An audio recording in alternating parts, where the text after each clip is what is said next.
Come on, get a move on with it. Yes? Lloyd's wife. Well? She said she can't cover for him. I tell Joy to tell him out. Yes, sir. That's the company? Yes, I will. Joy, I'm supposed to leave. Oh, I'm so sorry. What's the matter? Oh, shut up. No. Hello, Marla. Tony, I must see you. All right. Come on to me office. Well, Mr. Benson. Yes? We're all cleaned up now, except for that one big account. Oh, you mean Greg? Yes, sir. What does he say of us now? 380,000. You tried to notify us? The whole day yesterday and today. Well, try. Oh, never mind. Sell him out. Well, you heard me. Close him out. Miss Lester, get those smaller packages out of the safe and bring them to my office. Yes, sir.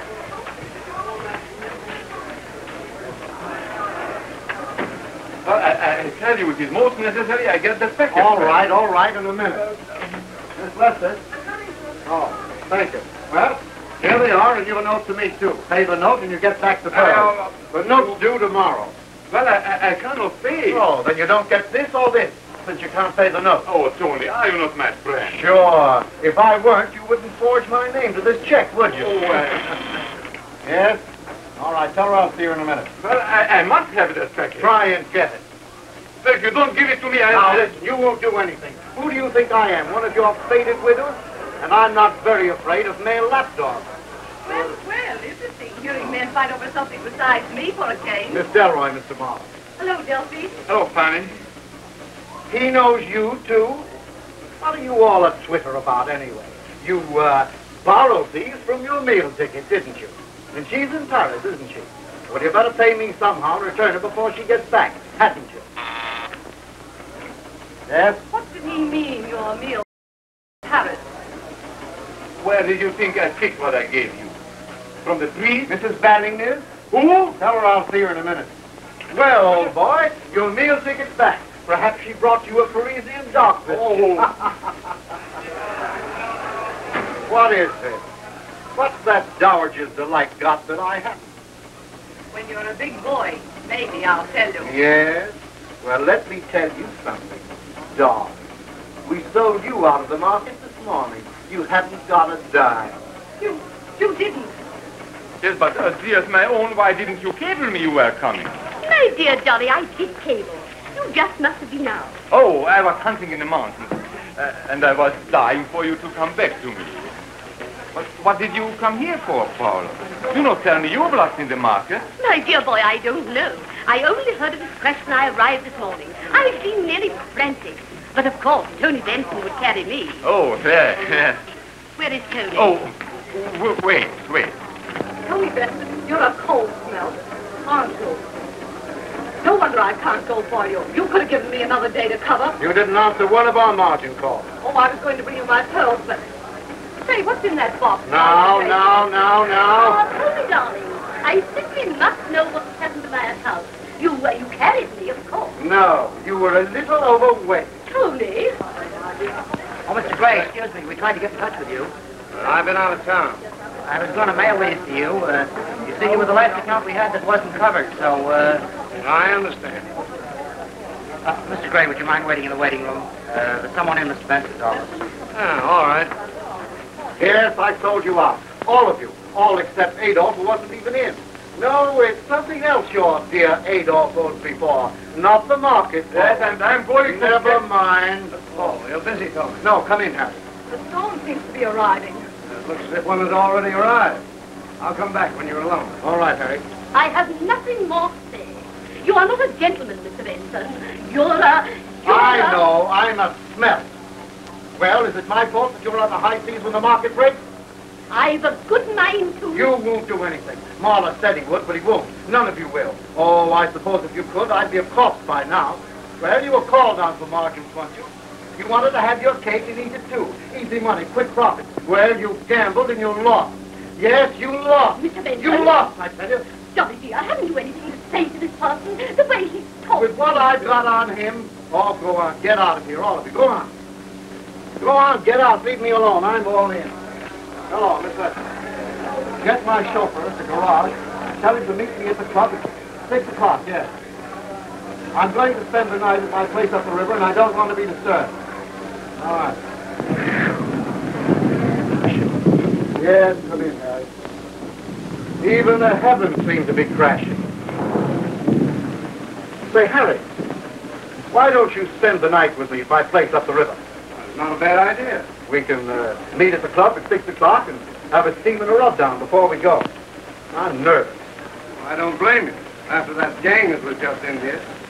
They don't like you, do they? Well, maybe not.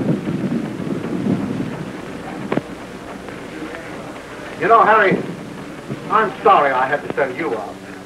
But then you big shots are used to taking it on the chin. Not twice in succession. Twice? The big Greek walked off with 180 grand of mine last week. He did? Yes. He high-carded me. Oh. Harry, why don't you quit that racket? I like it.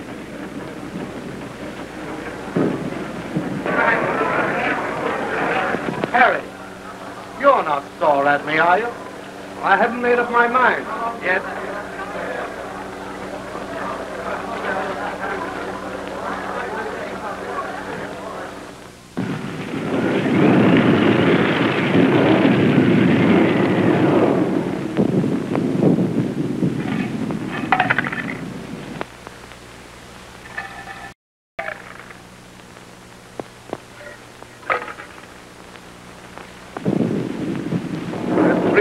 You're in me. Yeah, 3 grand. I've got the jump. No wonder. After what you did to me today. Oh, well. Those crybabies at the office got on my nerves. Well, I put a couple of 2s and 2s together, watching Delroy and Marla. Oh, let's go to bed, eh? Oh, I left my bag at your club. I'll phone for it. You'll have to rough it, though. I let the servants go for the winter.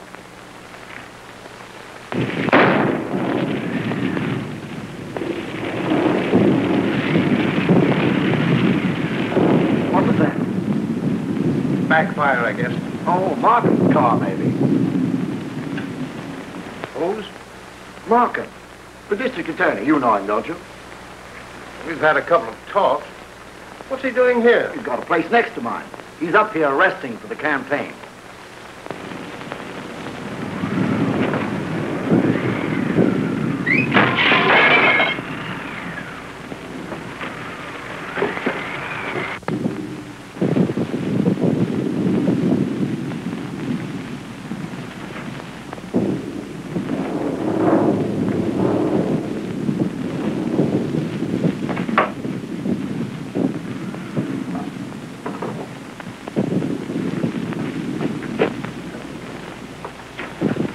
Hello, Fanny.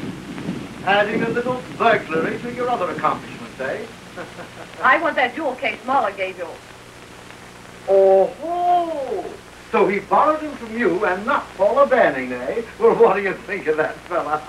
Hurry, Benson. I was going to give those pearls to you to cover my account till I couldn't find them. Hurry what? That jewel case is in my office safe where it'll stay. Oh, no, it isn't. I saw it in the pocket of your coat as you left today. That's right. I forgot. I was upset. They're in my coat pocket downstairs. Oh, I'm sorry. Excuse me, please.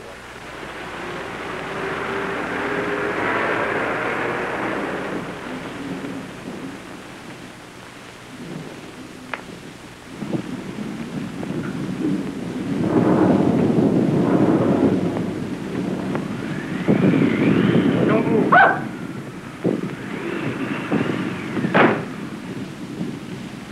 What do you mean, frightening me like that? Will you have a drink? What? It's yourself. Oh, Tony!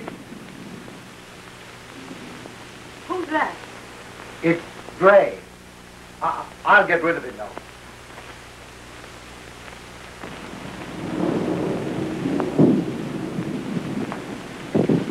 Friend of yours? Huh? Tony, I want Oh, to... excuse me, please. My coat. You were leaving, perhaps? What? Oh, not at all. What was the noise out back? Window blew shut. Must have been open. Tony, I must plead for my poor darling. He had no idea he was doing anything wrong when he signed that check. You were such friends. I shouldn't have left him. Then you better pay his note to me. My dear Tony, I haven't 10,000.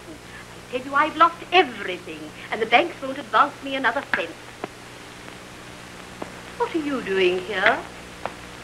Not, my dear Anthony, that it's difficult to guess. Oh, Mrs. Pot. Pot? Yes, calling the kettle black. You girls ought to get together on Marla. Paula, who do you suppose he was running around with while you were in... Paula, I think you better go upstairs. Woman's for posh. You for me. What's your name? Harry, to you. What's yours? Fanny, to you. Oh, Tony. Let's have a party. Huh?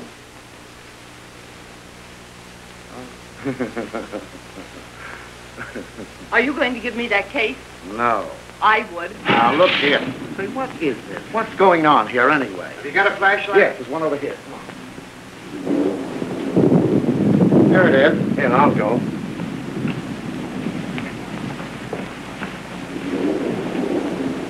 I want that jewel case Muller gave you, and I'll get it. For what? Nothing. Oh, well, we'll see about that. Do you think you can hang on to Marla with Paula Banning back? And if she finds out he's been running around with you, where will you be? She'll stop his allowance.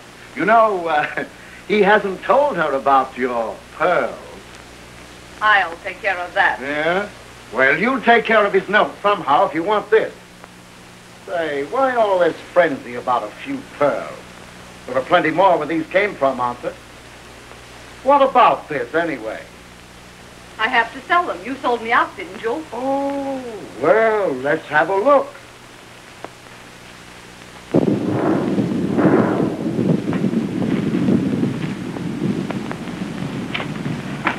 Say, listen, now, wait a minute.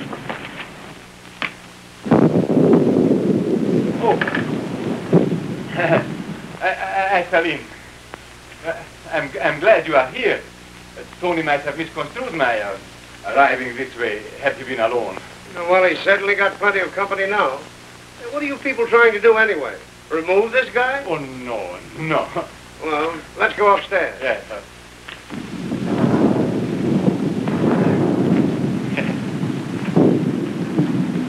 I'll tell you why I won't in 4 words. I don't like you. As if you liked all your playmates. I've had to put up with a lot of you big businessmen to get somewhere. But now I'm there. I'm putting up with the ones I pick. And I told you a year ago I wasn't picking you. Your eyes are too close together, get it? And let this sink under that toupee of yours. I'm going to get that jewel case of mine. Oh, I beg your pardon. Tony, this was the big noise. Oh, hello, Tony. Hello, Eddie. Oh, Fanny. Darcy? Is that my boy? Paula, what are you doing here? Oh, carrying tales about me, eh? No, but that might be a good idea. When you told me he would put you in jail, I simply had to come here and throw myself on his mercy. Tony, he's my heart. Oh, please, be quiet. You know, while you've been away, he's been playing about a bit. Dolly, it's not No, true. don't change the subject. Give him that money. Do you want him to put me in the jail? I shan't let him. Kill him first. If you don't mind, I have first call on him for that. Well, that makes it unanimous. Farewell, Caesar. Or shall we say it with flowers? Say, what is this? Must be my birthday. Oh, Marcus. Hello, come in. I just dropped by. Oh, I beg your pardon. That's quite all right. Come in.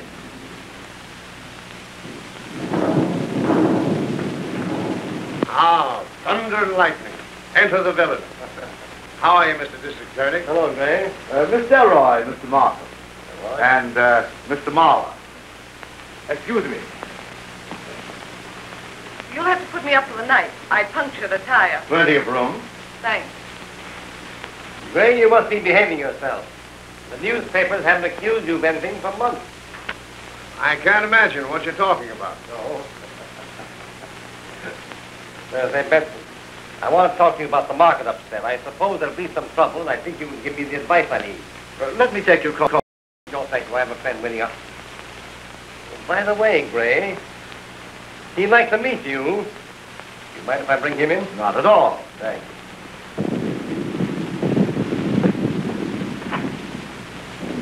You know, Markham seems to be quite interested in you. Well, if he is, it won't do him any good. Paula is so upset. You don't mind if she lies down for a moment. I shall prepare her something. Sure. We've all been too excited anyway. There you are, Gray.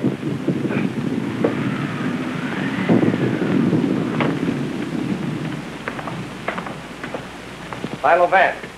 Mr. Benson. How do you do, Mr. Vance? Harry Gray. Gray? Not the detective. It is. Only as an amateur, remember. Our friend Sergeant Heath insists on that. Vance told me that he's getting rusty. Nothing to sharpen his psychology on since the green burner. Yes, I felt rather hurt that you didn't call me in on that green business. Take off your coats, gentlemen, won't you? I'll get some ice. Thank you. You see, Mr. Vance, down at headquarters, they've got an idea that I know all about these crimes. Oh, really? That's right. You and, of course, Vance. Well, those killers of his, at least the ones I've read about, it seems to me they're all amateurs, too. Yes, so they were. That's why Markham thought it might be amusing, without disturbing my status as an amateur, remember, for me to meet an authority on professionals. Harry, get some cups. We'll have coffee. Right. Won't you sit down, Mr. Vance? Thank you. Benson, did the market hit you? Well, you never heard of a bootlegger drinking his own stuff, did you? Strange you two should drop in here this evening on top of everybody wanting to murder everybody else. Market, of course. Oh, we need another bottle. Well, I'll get it. Oh, here are the keys. And by the way, be careful of that burglar alarm in the cellar. I think that burglar alarm would interest you, Mr. Vance. So? It's a rather tricky arrangement. Later on, I'd like to show it to you.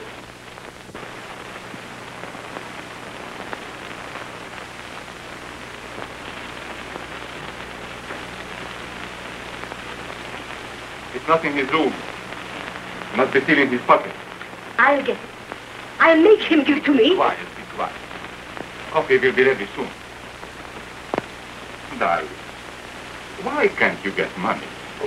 Does my affection for you mean so little? Oh, these. Well, to tell you the truth, darling, all that glitters is not gold.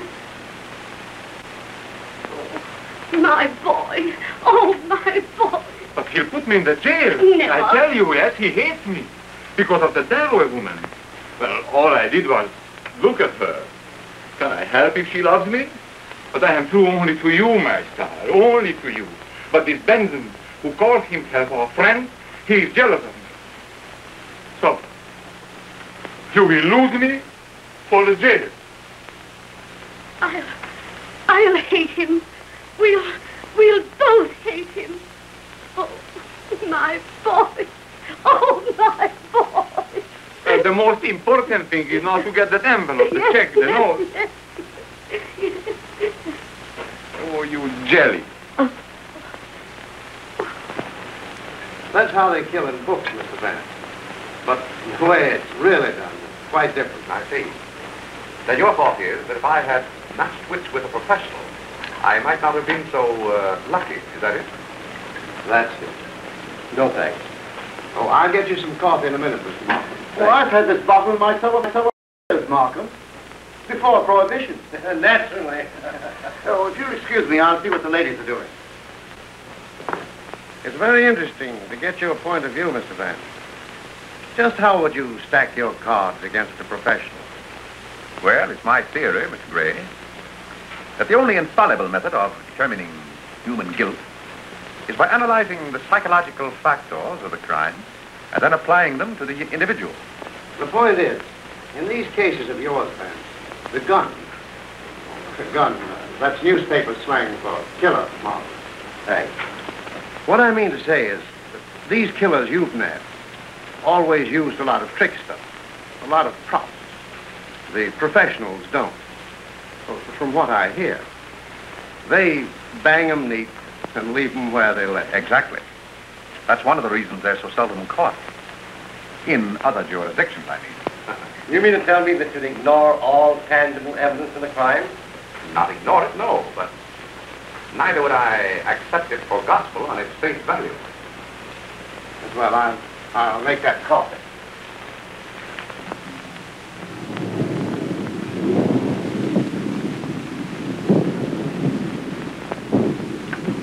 Oh, excuse me. Why don't you go in my room to dry your things? There's a fire there. Thanks. I want that jewel case. I'll get it, you know. Yes, all right. Later on, when they leave downstairs, we'll talk it over, eh? Will we? I'll be back. Listen, I'm going to get that jewel case. All right. I'll be back.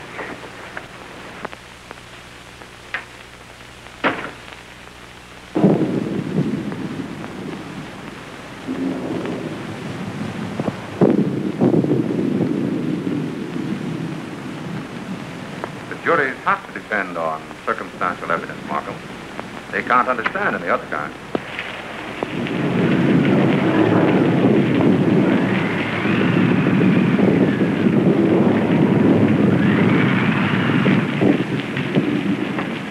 You're in the theater.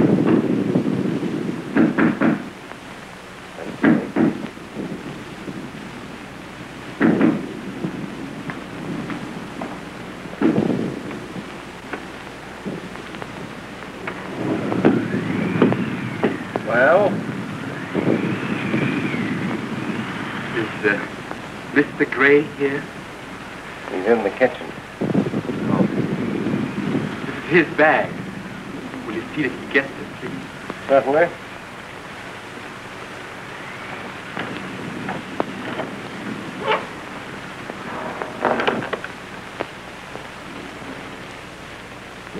What do you suppose he has?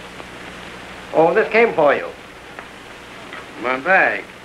Thanks. What's in it, Gray? Pineapples? You know, that's newspaper slang for bombs, Mr. Gray. Thanks. Get back to our conversation, Vance. How do you think you'd come out with one of these bang 'em and leave 'em lay killings that we were talking about? By a professional, you mean? Exactly. Well, it might be rather interesting. Have you anything in that line, Markham? Talk to Gray. Well, I seem to have quite a reputation in this town. For the killing. Well, perhaps something could be arranged. Splendid.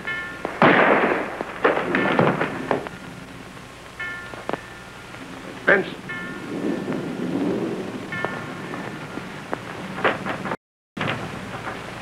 Nothing here.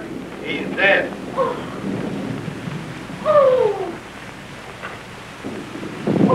Give me the medical examiner's office, please. Somebody must have overheard that conversation of ours. Yes, exactly what was occurring to me. I want to speak to Dr. Doremus personally. Well, there you are, Mr. Vance. Do your stuff.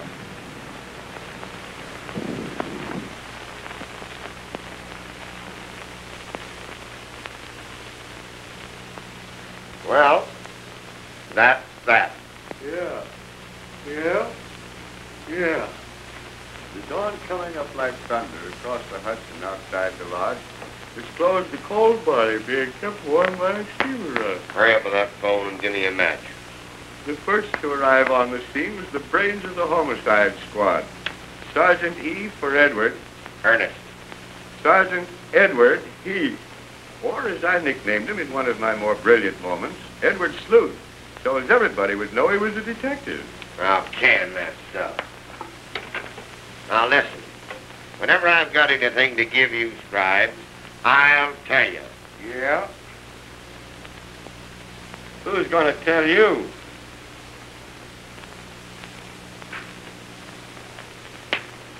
Anybody could have got up and down those back stairs without being seen. Where's well?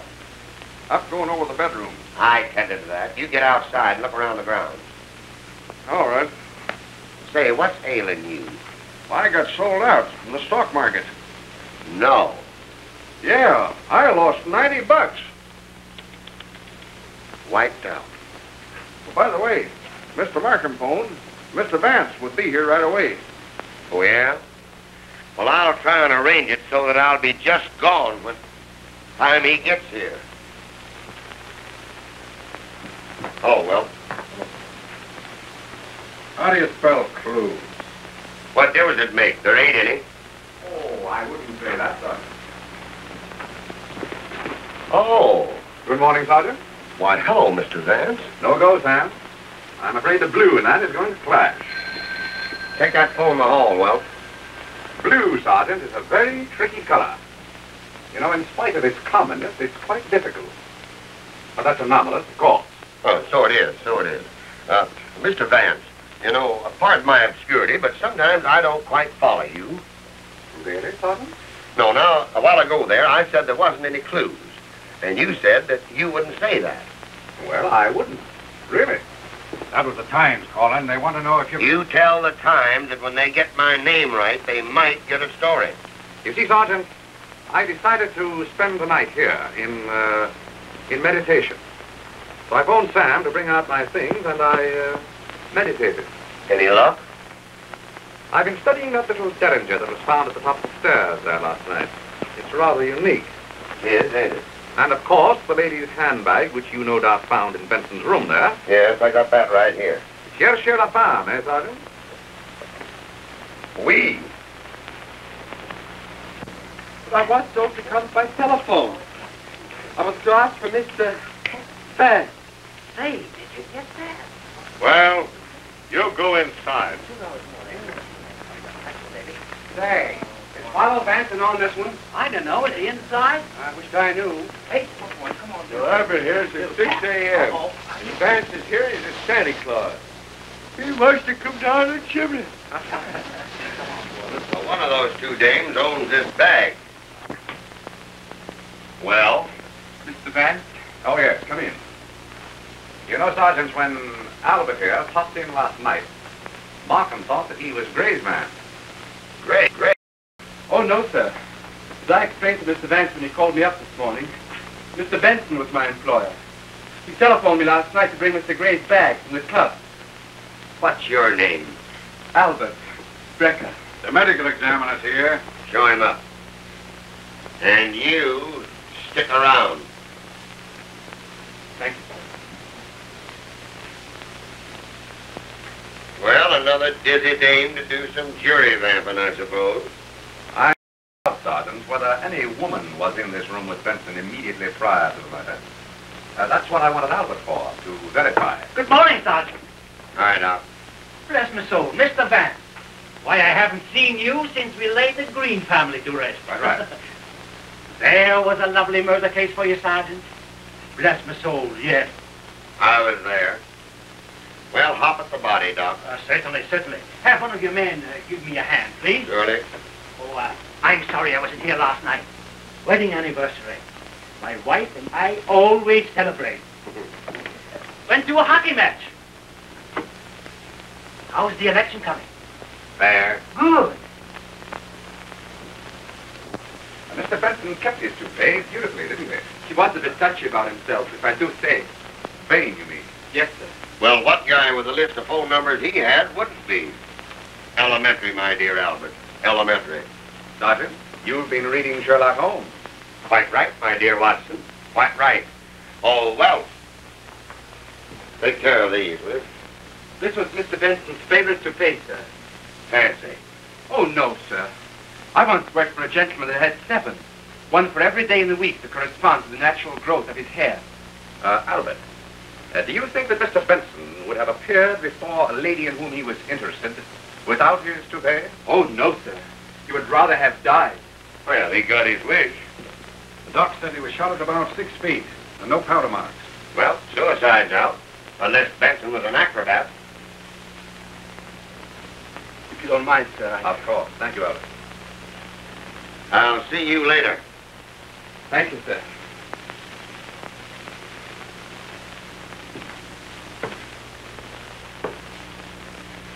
You know, Mr. Vance, this is the kind of a murder that the public likes. Have you any suggestions? You know, you might have. You were here when it happened. Well, Sergeant, after a night of meditating on what happened before the murder, I have suggestions no end. Oh, Buck's got something out front, Sergeant. Be right down. Oh, Mr. Markham told me about the stuff Harry Gray was saying to you. Like he was leading up to the shooting to kind of try you out. The nerve of that gorilla. What's Gray's history? Well, he's suspected of a lot of things. Ever been convicted? Too smart. Just what is his racket? Well, rumor has it that he's the big shot in a bootlegging ring. You know, I still don't like the way he talked to you. Had to use the kitchen table. Killed about midnight. Direct fire into the heart. A weakling shot and never knew what hit him. Bless my soul, no. Well, he must have seen the guy. Come and have a look at the bullet. Most interesting. I'll be right with you. Come on, let me... Never mind. Sergeant. Yeah? One of the boys found this in the bush. I had it in my hand. In your hat. In here, Jim. Yeah, all right. Come on, give us a break. Let's see it. Oh, quiet down, will you? What was it? Right, I got that. Handbag. Right here. Gun. Got that, too. Give me that piece of paper I found in the wood box there. Get that phone. Look at this, Mr. Vance. Yeah, I'll tell him. Here's an empty jewel case that we found in a bush outside. Been thrown out the window. Last night, maybe. And here's the paper it was wrapped in that I found in the wood box right there. It's marked Mahler. Interest to us later. Yeah, I'll tell him. But, Mr. Vance, with the election coming up Tuesday and the papers riding us the way they are, I've got to have something now. Well, what about that small puddle of blood on the second step from the top there? Hasn't that any particular significance to you? Oh, Sergeant. They've picked up Delroy down at the Grand Central. Trying to beat it out of town. Delroy. Yes? I'll be right down. Mr. Vance, your car is here. Thank you. Together, well. Say, Mr. Vance, who did this? The four Marx brothers.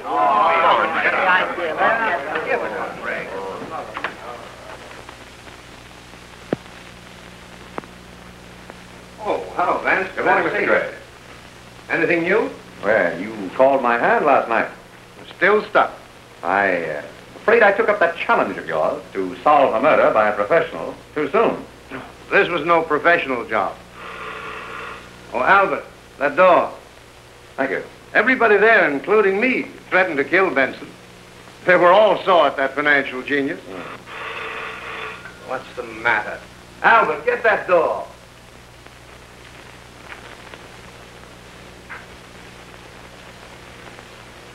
You know, somehow I had the impression that Albert was Mr. Benson's man. So he was. I just took him on today. You see, Benson's dress ties were always tied smart. And Albert there was the boy who tied them. That's it. I see. Oh, come in, Frank. Good morning. Good morning. Those two women that were there last night, Vance, never get mixed up with women. They're dynamite. No brains. Gestation? Yes. You see, I don't let just anybody put a razor on me. Neither did Napoleon. I read about that. That's where I got the idea. Now, Mr. Gray, I wondered if I could get you to help me out. Sure, I'd better, or they'll be indicting me again. If everything those birds tried to pin on me stuck, I'd have worn out a carload of electric chairs by now. You see, my business makes me acquainted with a lot of tough mugs. And Markham and that detective Heath call me in every time an automobile backfires. But I don't mind. That's their job. Yes, so it is. Well, Mr. Gray, something the police overlooked at the Benson Lodge seems to point to one of the guests there last night. And I thought perhaps you might know someone who would look into his room, his hotel room for me, professionally. After Mahler, eh? Well, I know a stool pigeon that you might use as a bellhop. Of course, he'd have to have a package or something that he was delivering, in case someone walked in on him. Very Well, good. you wasn't looking for me, were you, Albert? Come on in here. See here, Gray. Oh, you're here. Oh, yes, Sergeant, I'm here. Well, I wasn't but a minute behind you on this one. I'm taking you downtown. Get in there and get ready. But, sir, please, Get your hat. What's the idea? You too, Gray. Mr. Markham's got some questions he wants to ask both you boys. All right. Just as soon as I'm through here. Didn't I tell you they tried to pin this on me? Oh, you never killed Benson. Not personally, you didn't. But when I learned that Albert here was working for Benson yesterday and for Gray today, well, I don't have to explain that to you, Mr. Vance. Hurry up, Albert. No. Albert the murderer and Gray the accessory, huh? Certainly the rest of our little group won't object to that, will they, Mr. Gray? Hardly. I'm on my way to Knox, Sergeant. Exhibition of Japanese prints. I'll see you later, no doubt, if you'll excuse me. Hello. Hurry up and get him more stuff. All right. The bag's mine. I was in his room then. After climbing in the back window. Why? How did you find out? Well, Harry Gray was present, you know. But Gray's out of it. He was in the kitchen making coffee. I see. Harry Gray can't tangle me in this.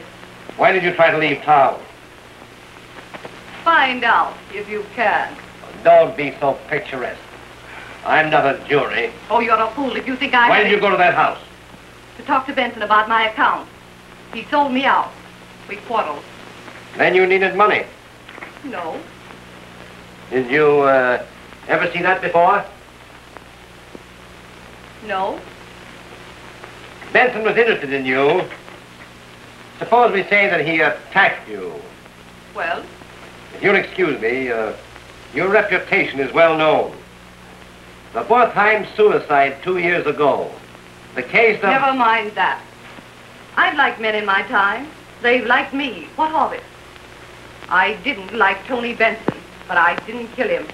If my thoughts could have killed the swine, he'd have been dead long ago.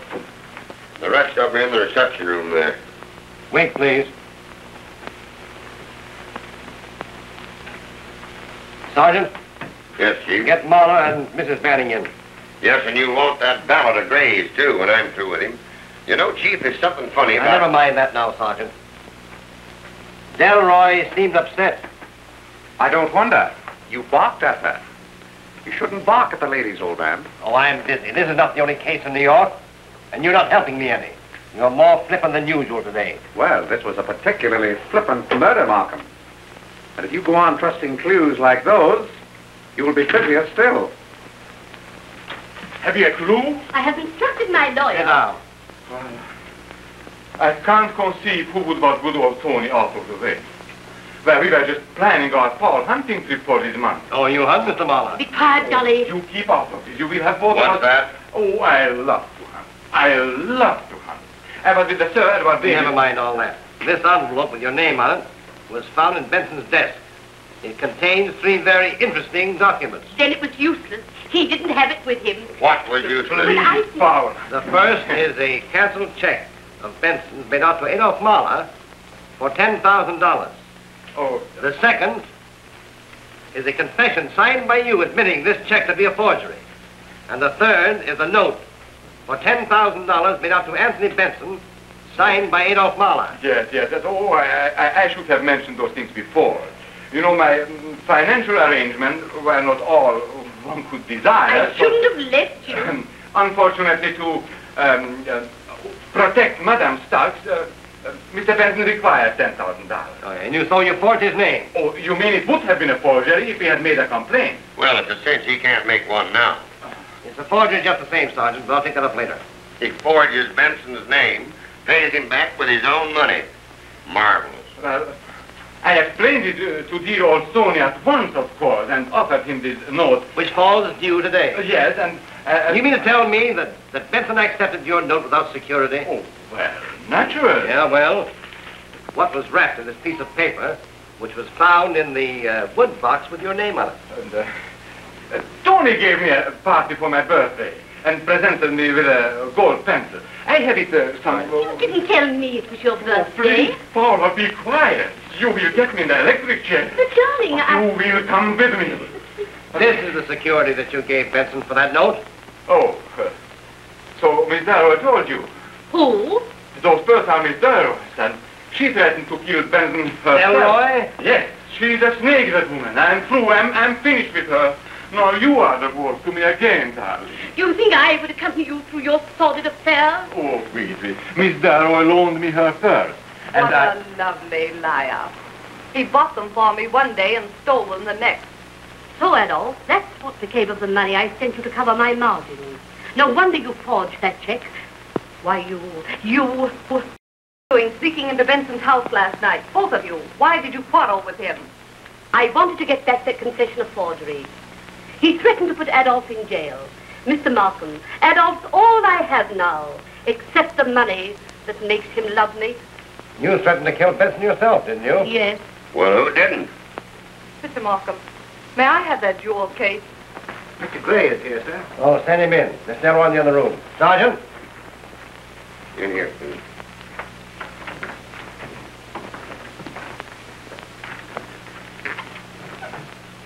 You through with my valet yet? We are not. In a minute, Gray. Well, Mr. Detective, the newspaper boys are certainly having a lot of fun with you for being on the scene of the crime last night. They don't seem to take your presence at the scene of the murder quite so humorously. No one ever laughs at me. They used to when I was a kid. But I taught them not to. But you, Philo Vance, the famous amateur detective, to be in on the draw and then raised out. How do you stand it? Perhaps I haven't completed my draw. I'll see you later, Gray. Why not? I'm used to that, Markham. Vance, Delroy is bluffing. Did you notice that she didn't even ask if her pearls were still there? No, because she knew they weren't. Because she got them. Oh? She tried to leave town, didn't she? Where was she going, do you know? Yes, Boston. Oh, Vance, I'm tired. I'm tired of all these human passions and lies and... You don't suppose they'll beat us in the election Tuesday, do you? Solving this case won't lose you any votes. Well, I have solved it. Sergeant, these complications, Marla and Mrs. Banning and that fool Ballard simply obscure the direct evidence against Delroy. Yes, Chief. Sergeant, Exhibit A, B, and C versus Fanny Delroy. Label them to the grand jury. I am going to ask for her indictment this afternoon. On that evidence?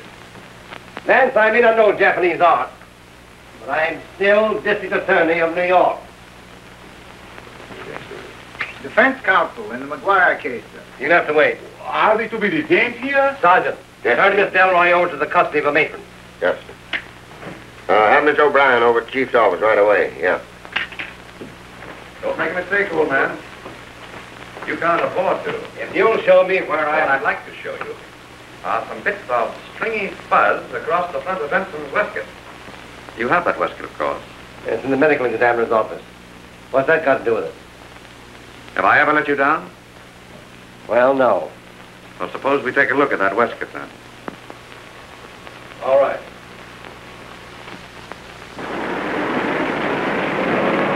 County Courthouse. Yes, sir.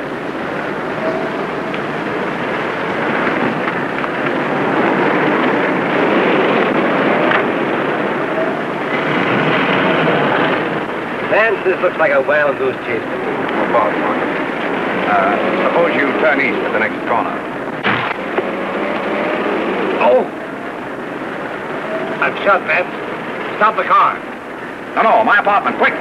That shot was not for me, Markham. I had a silencer on that gun.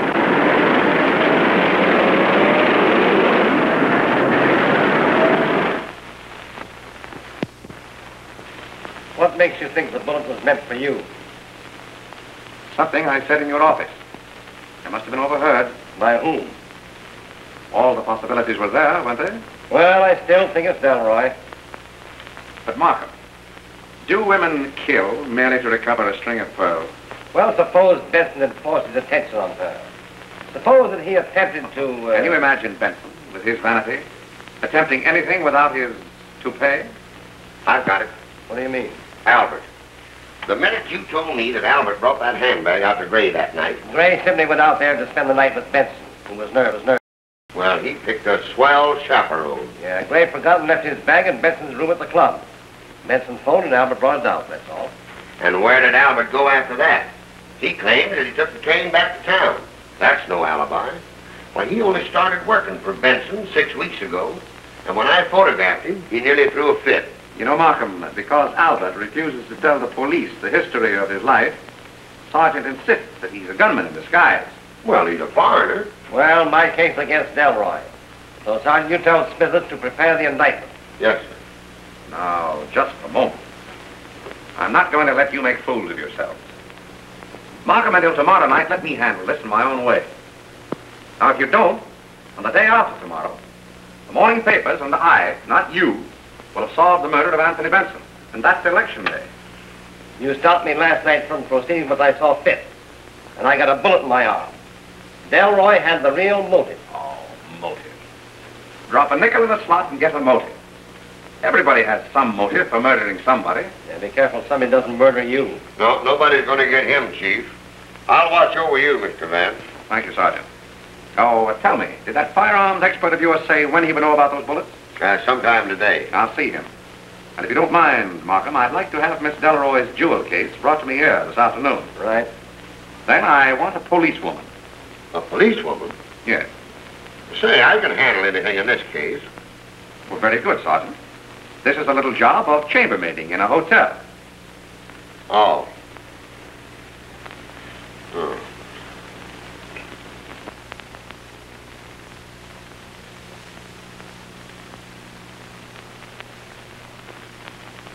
This is the bullet that killed Benson. The rifling marks on it correspond exactly with the rifling on the inside of the barrel of that gun you picked up after the murder. This one is the one that hit Mr. Markham. The same kind of a bullet fired from the same kind of a gun. But the trouble is that this is such a special make that I don't understand how there can be two of them exactly alike around here. Excuse me, Mr. Vance. Yes, well. Here's the picture of those fingerprints you wanted. Oh, good. And that coffee can, you left it there, all right. Yes, sir. Stuck it back on the kitchen shelf. Thank you. What gets me is Sergeant Heath said there was no explosion when Markham was shot. Now, this type of gun was designed in Russia during the Revolution for the protection of the women of the aristocracy. A few drifted to Paris and were copied to the underworld. But there was never a silencer manufactured for that gun. Ah, but there was, Captain. In this article by the late Bale of the Paris police, both the gun and its tiny silencer are described. You might keep that copy for your files. Thank you. Thank you. And, Captain, if there should be a call for me, I'll be at the reference room at the time. I'll let you know. Goodbye. Goodbye. But for strength of composition, Mr. Vance, and for unusual delicacy of line, I would Oh, consider... Sam, pardon me. Yes, Is Mr. Markham all right? Well, no, sir. Sergeant Heath is with him. As I was saying, Mr. Vance, I could do no better than to recommend to you these three very choice examples of the ukiyo-e school.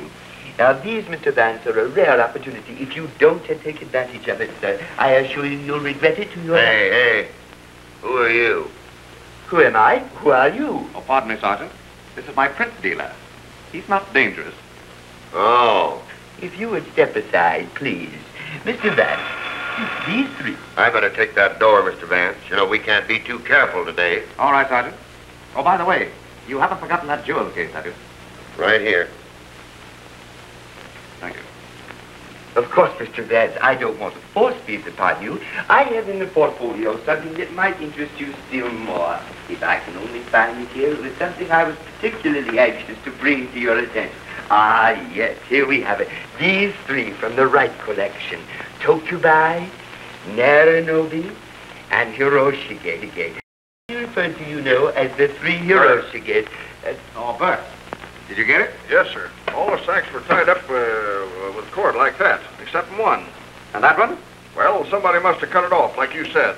Say, what have you been up to? All right, Sergeant, I'll explain later. Oh, Bert, will you stand by at Mr. Markham's office, please? Yes, sir. Sergeant, we're getting warm. What do you mean we're getting warm? From that? Mr. Vance, may I not call your attention to these very... I'll take the Hiroshige. 3,000, you said, huh? Right, thank you. Correct. Pardon me. $3,000 for those chromos? What's the psychology in that, Mr. Vance? Sergeant, we're hot. Say, will you please let me in on this string bonfire business? You'll observe, Sergeant, that this twine burns slowly but surely. Oh, will you take that, please? Yeah, no, Heath. Oh, She has. Good. Yes, Sergeant? Mrs. Banning's confessed. Slowly, but surely. It was to protect Adolf. I went to Benson's room. I pleaded with him. He had that jewel case, so I thought he must have Adolf's confession of forgery and his note, too. Benson laughed at me. There was a gun on the table, so I shot him. He went to the door to call, and then he fell. And where was Mr. Marlowe? In one of the guest rooms. Oh, I swear to you, Mr. Marlowe is innocent. Now, Mrs. Banning, Yes? have you a hairpin? What? A hairpin. Why, yes? May I have it?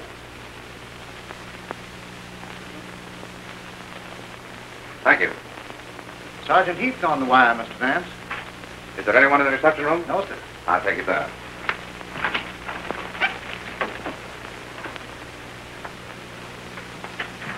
Hello. Yeah. Oh, just a minute.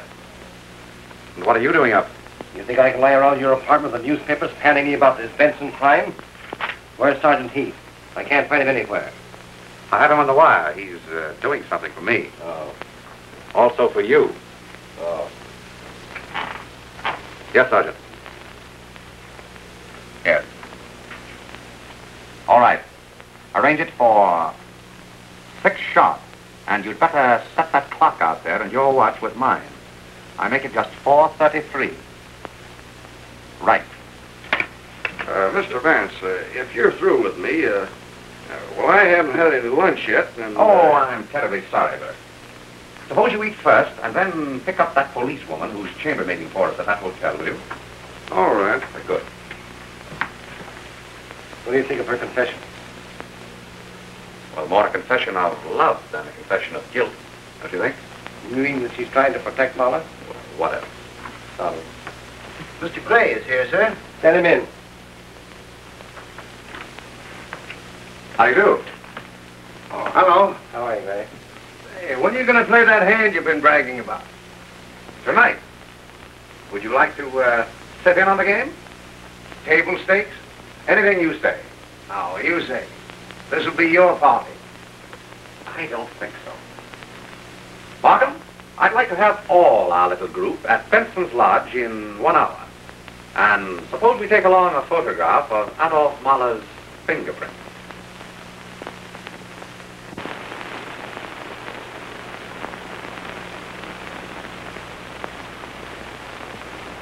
I understand, Vance. I know what you mean, yes.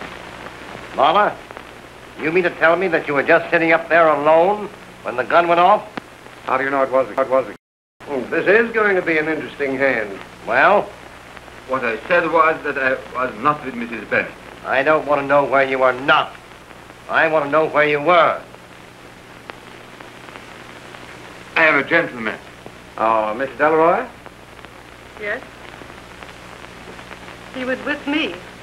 Remarkable fellow, Mahler. Oh, come on. We're not getting any place at all, Vance. You'll have your murderer, Markham, by 6 o'clock. I can't stand much more of this. If you've got anything on me, say it. This is a rather unusual jewel case of yours, Miss Delroy. Oh, but you... You know, Markham, Miss Delroy had a better motive for keeping Anthony Benson permanently quiet than any of them. Please, I would like to go. You keep quiet. And you, Albert, hiding your part from the police. I was afraid. I don't blame you. Albert's wife is looking for him. He left her in Chicago recently without giving notice, you might say. How much longer is this comedy going to last, Vance? In 10 minutes, Markham, it won't be comedy. For one of you, it isn't now, is it? But why give me a ringside seat to this seance? If any of you comics have got an idea that I had anybody bump Benson off... You certainly had motive enough, didn't you? What motive? Simply matter-of-fact revenge for having sold you out on the market. You, the illustrious Harry Gray, the big shot. Vanity and arrogance, Markham, usually motivate the behavior of the intelligent gunman. Gunman? Look here. But you were with us here when the shot was fired and the body fell. And just before that... I was in the kitchen making coffee. That's right, I remember. I remember that it was very overboiled coffee. It must have been on the fire a long time, wasn't it? Ray couldn't have made the coffee that night. I made it for Paula. I wouldn't call me a liar if I were you. Adolf Mahler made the coffee. And if Mahler did make it, Markham, Mr. Gray was out of this room some 5 minutes. Doing what? You're dealing. Don't ask me. I'm not. I'm telling you. Mr. Gray didn't make the coffee that night, you know. Who says I didn't? This photograph of the only fingerprints on that freshly unwrapped can of coffee, and this one of your prints, Mahler, prove even to a jury, Markham, that only he touched that coffee can. Oh, stop this. When they took the prints of my fingers this afternoon, I knew you had suspected me. If you are going to accuse me, do it. Oh, this is getting tricky. Oh, two-handed poker isn't so very tricky, do you think? Mr. Gray, just what were you doing while Markham and I sat here that night, and Albert came in so mysteriously with your handbag? You tell me. Charm. You crept up those back stairs, tapped on Benson's door. He was changing his collar. You remember, Markham, how it bothered him? Walked in and shot him dead with one of those imported derringers and silencers of yours. Silencer? That's a hot one. You heard the shot while I stood here with you. The shot that killed Benson was silent. No one heard it. Just as no one heard the shot which you fired at me, Gray, and which wounded Mr. Markham. Here at the lodge, however, you arranged for a second shot to explode as Benson's body came tumbling down those stairs. Oh, and I suppose the body waited up there for the second shot. Exactly. You arranged that, too. Just as I had. Oh. The dummy. Bert. Yes, sir. Supported at the head of the stairs by a piece of twine of the same kind that Mr. Gray cut from a sack of liquor in the basement that night. The twine was caught to Benson's body and looped around a newel post at the head of the stairs. I knew that the body must have been there for several minutes. And how did you know? Because if Benson had been shot immediately prior to him down the stairs, there couldn't possibly have been that puddle of blood on the second step from the top, could there? Very interesting. But where were all these people while I was doing this Houdini stuff? Do you think I'd take a chance of being walked in on like that? But what chance were you taking after you saw that Mrs. Banning was resting on the bed in her room? How did you know that? Your hairpin, Mrs. Banning. Thank you. It exactly matches this one, which I found on your pillow up there that night. From the impression of your figure on the bed, you must have been resting there for some time, weren't you? Yes. I was lying there when the shot was fired. Oh, all right. But what about Delroy and Mahler? Miss Delroy has already told us. He told us it was with her, discussing pearls, I should think. Mr. Mahler had considerable explaining to do, if you'll remember. You listened outside their door, and what you heard convinced you that they would remain there for several minutes at least. But how could he have timed the shot? As I just did with the dummy. There's another of Benson's cartridge burglar alarms like this one. You used the one Benson had stuck in the door of his storeroom. You got it when you went down to the cellar that night. After you had made sure that you would not be interrupted by Mrs. Banning and the others, you hung the body and the alarm on that twine up there.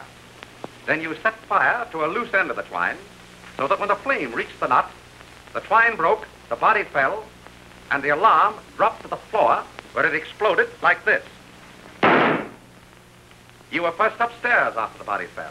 You quickly dropped the derringer behind a newel post, picked up the alarm and the string, put them in your pocket, and told me to do my stuff, wasn't it? Well?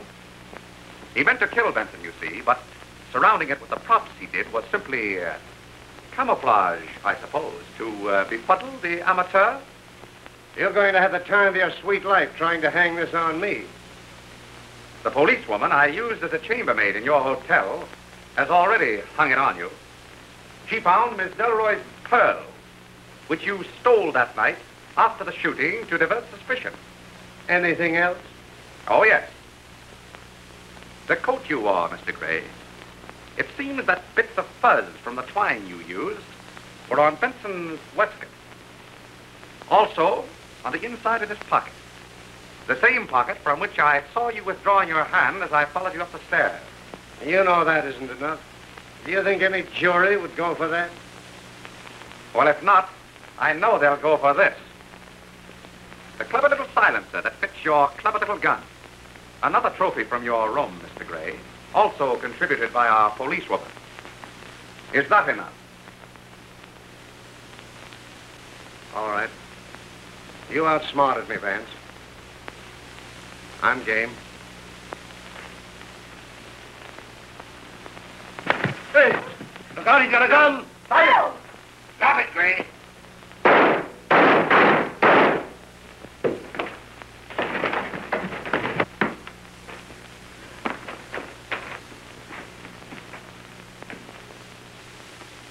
Well, Mr. Vance, I told you I'd watch over you. Thank you, Sergeant. That baby put 3 slugs mighty close to me. I better call the doc. I'll wait outside. I haven't been feeling very bad. All right. I'll take care of you, Dolly, dear. Bert, get that coat and cover him. Yes, sir. That you, Doc? This is Sergeant Heath. I'm out at the Benson Lodge. There's been another murder. I mean, shooting. I did it. Okay. Mr. Vance, may I have the jewel case now? Oh, of course. And don't worry. No one else knows about your daughter. Thank you. I was going to her when they caught me leaving town.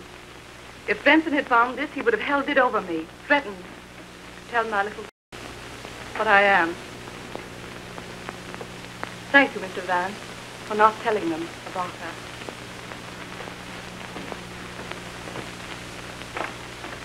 So it was Harry Gray, Mr. Vance.